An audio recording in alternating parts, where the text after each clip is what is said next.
This is an updated video of how to use and understand your Cerbo touchscreen because Victron came out with a updated GUI, a graphic user interface. So a few things are different, most things are the same, but we're going to go through and try to make this comprehensive. So when you first enter your rig, after you've been out for a while, the screen may be black. That's okay, it's just gone to sleep to save power.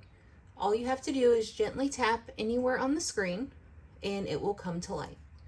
So first we're going to go over how to read the different pages, and there are, we click again, 5 pages that you can either click on and they'll become blue when you're on it, or you can scroll and it will go to the next page. So we'll go back to the first one. This one is completely new compared to the old GUI. It shows everything in dial format, which I'm getting used to. So we have here the amount of power coming in from grid. Grid can be generator, RV plug, or drop cord plugged into someone's home. Here is your solar in. This is how much solar is coming in from your array. Over here we have your AC loads being used, and this is your DC loads. DC loads are calculated, and we're going to talk a little bit more about that on a different screen. Up top we have the battery level, we're at 100%, and then we have our tank sensors, which not all rigs will have. This one has an abundance of them, so it's a really good one to show you. So I'm going to get away from this screen and go to overview. This is much like the original screen. Again, you have the grid status. Again, that could be generator, RV plug, or drop cord. We are not plugged in at all, so we have no grid right now. This rig also does not have a generator, so its only option is to plug into an RV pedestal plug or a friend's drop cord. In the middle, we have the inverter charger status. Right now we are inverting because I have very few things on, and all of those few things are being powered from the batteries. So the DC power from the batteries goes through the inverter and is inverted into AC current like we're used to in our typical homes. And then over here we have the AC loads, the power we're drawing for traditional appliances. The refrigerator is on, so it's maintaining temperature. Down in the bottom left, we have our solar yield. It's going on 6 o'clock. So we've got 2 things against us. The sun is setting, and also our batteries are full. So we don't have a very large load demand. If the batteries are full and your load demand is low, then there's nowhere for excess power to come to from the panels. In the absence of a place for power, the panels turn off. So what if this were noon on a beautiful day and we had full batteries? We would tell you to turn on some heavy hitters, turn on your hot water heater, run some laundry, use the microwave, use some of that juice, because that will encourage the panels to produce more because there's somewhere for it to go. As a special note regarding solar panels static mounted on RVs or static mounted anywhere, meaning that they do not tilt or track the sun, you expect about a 30% loss due to them being static mounted. This is because the sun is in a different position every day, and the only time you are liable to see perfect production would be on a very clear sunny day on the summer solstice. Other times of year, it is normal to see close to full potential production, but not quite full, and it is because of that static mounting. So don't be nervous if you have, for instance, 2,000 watts of solar on your rig, but maybe you only see 1,700 on a good day most of the year. That is normal and expected, so do not stress about that. We tend to overpanel to compensate for this so that you do get good recharge time in a single solar day, given ideal solar conditions. In this situation, there's not a lot of places for it to go, so it's reduced draw in of solar.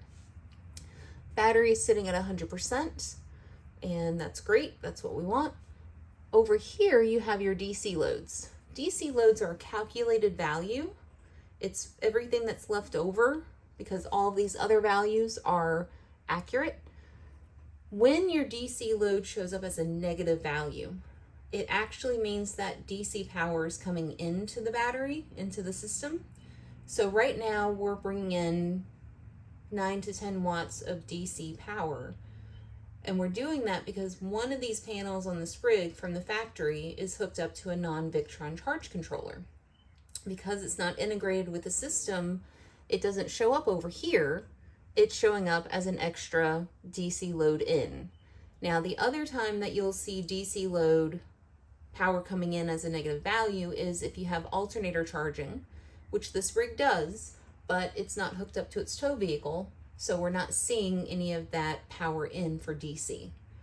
When that DC number is positive, that means you are using 12 volt DC loads more than what's being brought in.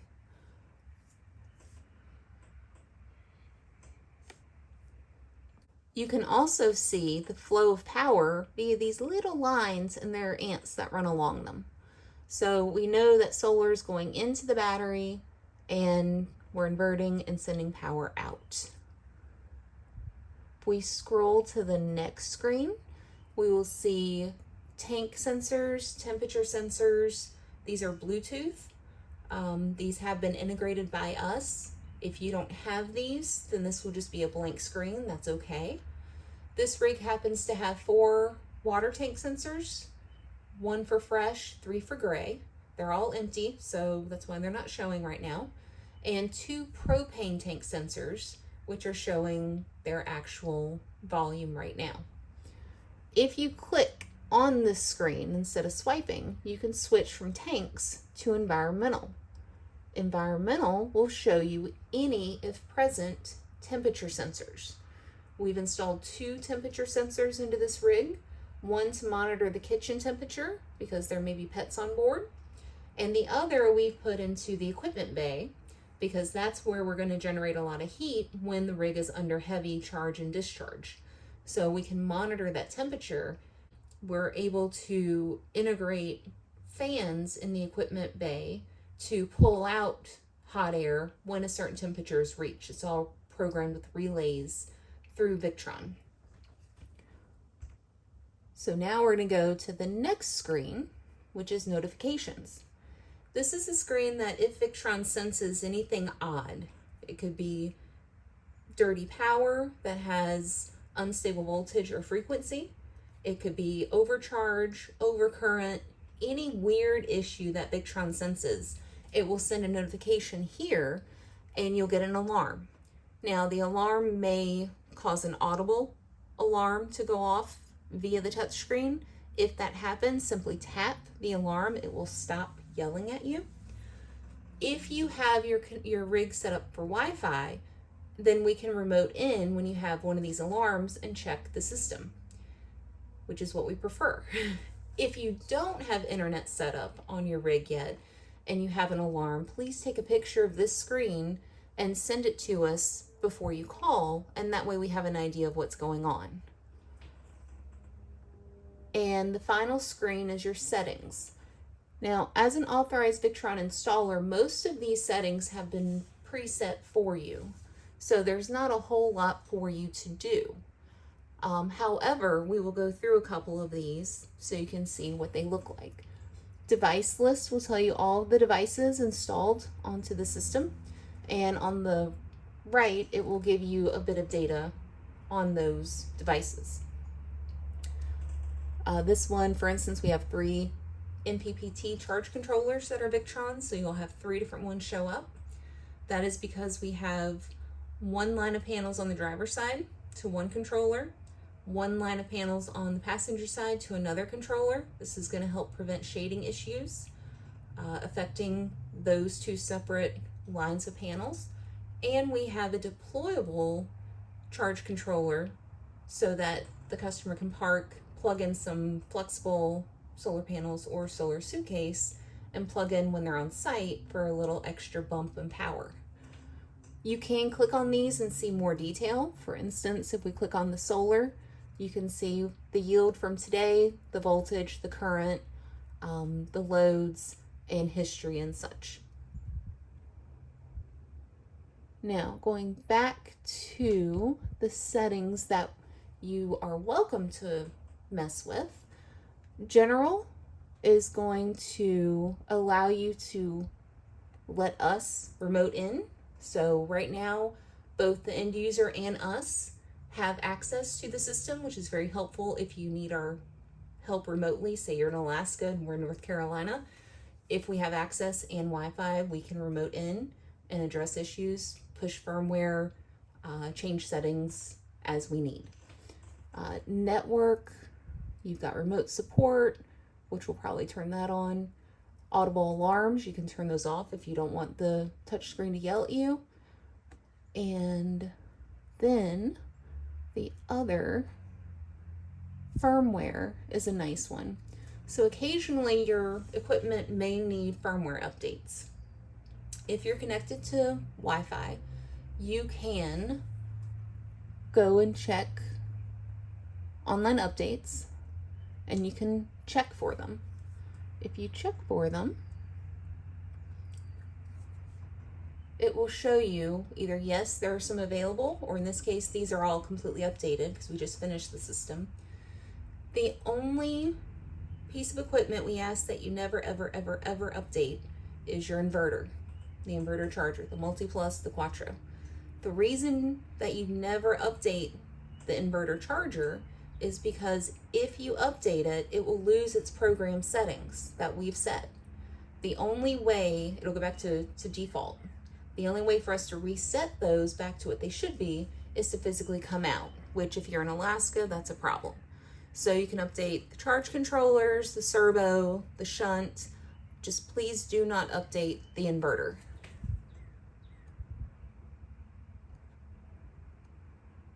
Date and time. We usually preset this for our customers, but if you find that it's not correct, feel free to mess around with the date and time. Going back. System setup, you should not need to worry about any of these. This is for us as authorized installers to set for you. If these need to be changed, we will remote in or we will talk you through these. Please do not change those on your own. DVCC, please do not mess with that unless we talk you through it in real time. Display and language, have fun with that. This is actually how you can change your screen appearance. So you can choose to have it set to adaptive brightness and it will change how bright it is based on the ambient lighting. You can toggle the brightness with this bar.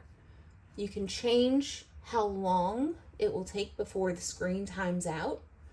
And if you have a hard time reading this dark mode, you can change the mode to light and it will become brighter. So I'm going to put it back to dark, but if you find that it's easier to read the screen in this mode, please by all means adjust display mode at your leisure and at your preference. Units, usually we set the units for you so that we're in Fahrenheit and gallons versus Celsius and liters. So again, all of that should be preset for you. And then if we go back out, that was display and language. We'll set up the VRM online portal for you and send you a link so you can log in. Don't worry about these. What you do want to worry about that we really want you to is Wi-Fi. We ask that if and when you can, please set up your Wi-Fi either on your phone hotspot or have a dedicated hotspot here in the RV. And once you have that set up, you go here and you find your network, you click on it, and you enter your password just like you would a Roku TV or a phone when you're connecting to a friend's Wi-Fi at their home. This is going to ensure that if you do have an issue, your system is online, which means we can remote in to be of better assistance to you in the event of an issue. Again, if you don't have Wi-Fi, we'll work around it, but this is a setting that we do want you to set up.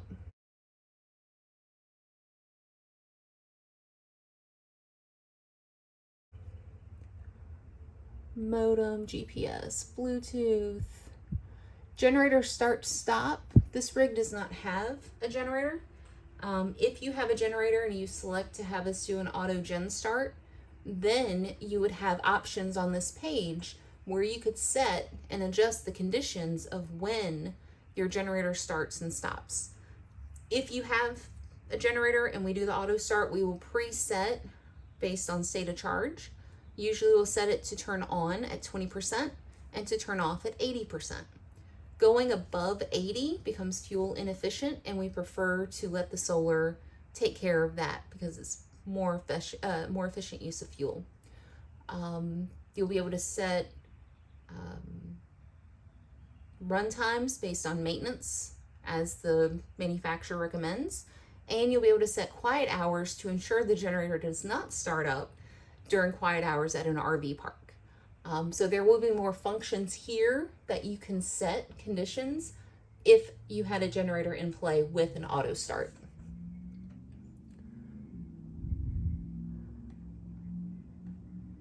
And the rest of these you really don't need to worry about. So we're going to get out of this one and we're going to go back to the main menu.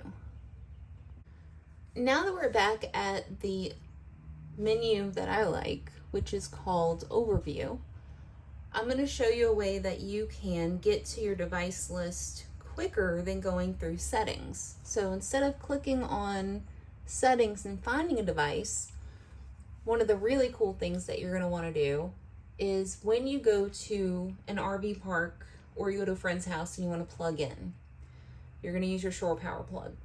You have to set your grid, and you can do this by clicking on this box that says grid. It'll be on. Right now it is on and inverting. The grid current limit, you're going to be changing this quite often because you want to make sure wherever you are, whatever power source you're plugging into, that you're asking the grid limit to be what can be offered. And what I mean by that is if you have a 50 amp RV and you go to a 50 amp RV spot with a pedestal that offers 50 amp service, you want to make sure that your current limit is dialed up to 50 amps because that's what you want to bring in, that's what you want to use. To do that, you can either, I'm going to go back out and show you two ways. You can either click here and it'll take you there, and then you can say 30 amp is nice, but I'm a 50 amp rig, I want 50 amps of power from my pedestal. And then you change it and press set. If you're in a 30 amp rig at a 30 amp pedestal, you drop that back down to 30. If you are at a friend's house and you're using a drop cord and it's plugged into a non-GFCI outlet, because Victron will not connect to a GFCI protected outlet. So the outlets like in your bathroom that have a resettable button, Victron can't latch onto those. The GFCI trips faster on that outlet than Victron can evaluate and establish the connection with that power. So just don't try to plug into a GFCI protected outlet. If you're at a friend's house, plug a drop cord into a non-GFCI protected outlet and then drop this down to 15 or 20, whatever the breaker is set for. Now, let's say you're at an RV park, 50 amp service, 50 amp shore power plug, but every time you try to run something, the breaker at the pedestal trips. And this could be for 30 amp as well. If the pedestal's tripping, even though your grid limit is set appropriately, it probably means that that outlet, that pedestal, has been abused, worn out, and just can't give you what it's supposed to anymore. In that situation, go ahead and dial your input current limit, let's say it's 50, dial it back to 45, because there's a very good chance that that RV pedestal has been abused and beaten on and just can't perform like it used to. So dial it down to 45 if it's 50, dial it down to 25 if it's a 30, and then you shouldn't have any trip issues. Now, in that same token, once you get it to work, you should probably report the issue to the local RV manager, and they'll either move you to a new site, or if dialing back by 5 amps of what it's supposed to put out is sufficient, then you might just get by.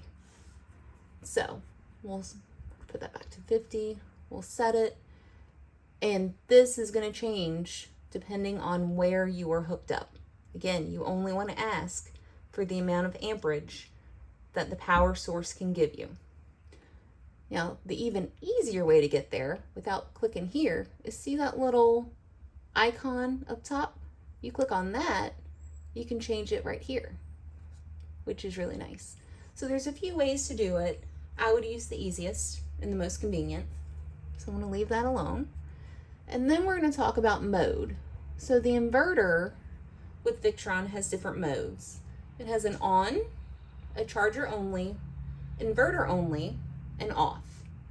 The on function is what it's going to be set to about 99% of the time. What that does is it allows the inverter to decide when I'm going to charge and when I'm going to discharge. So it's going to be autonomous. That's great. Charger only is good in a very specific situation. So let's say you're going to store the RV for a few months and it's indoor storage and there is power that you can plug into, and you do plug into it.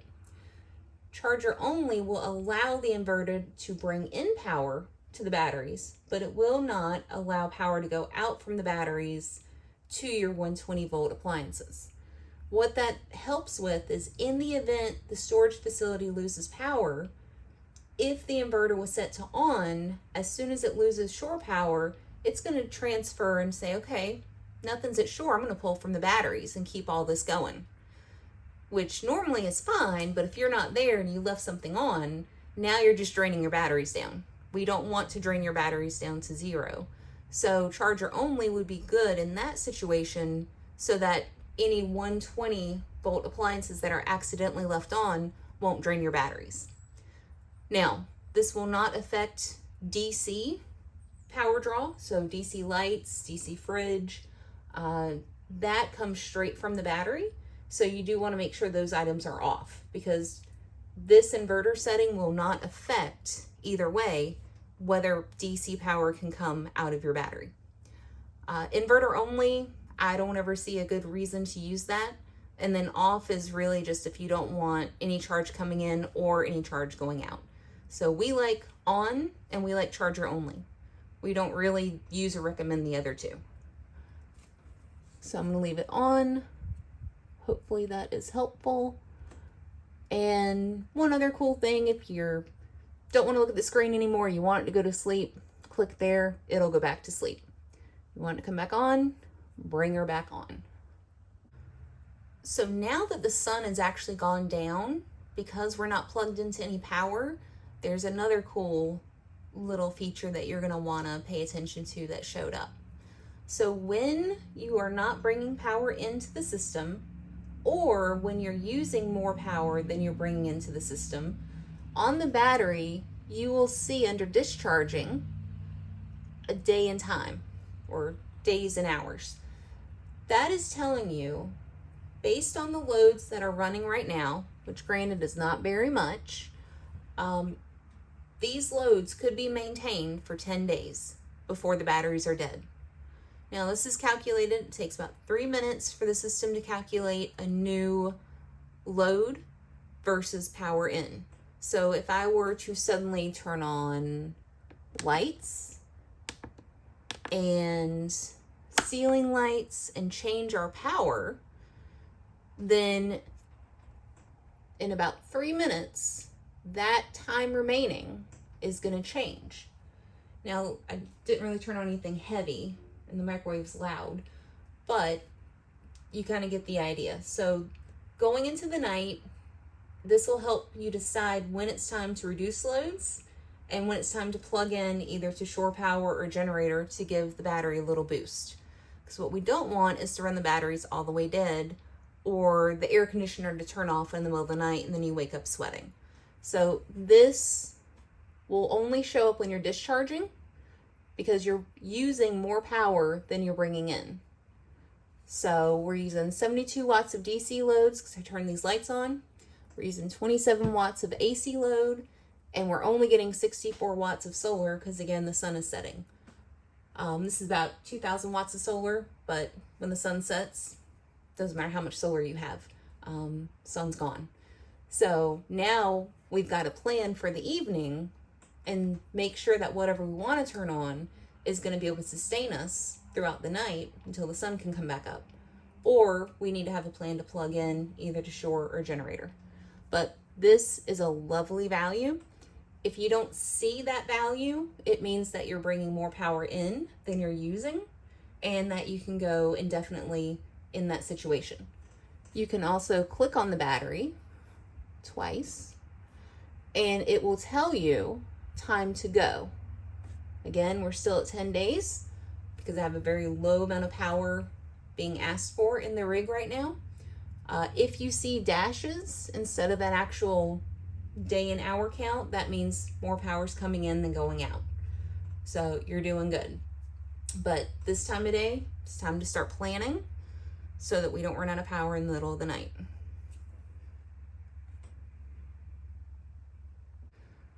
So in closing, I hope that this helps you to feel more comfortable with your display and with your system.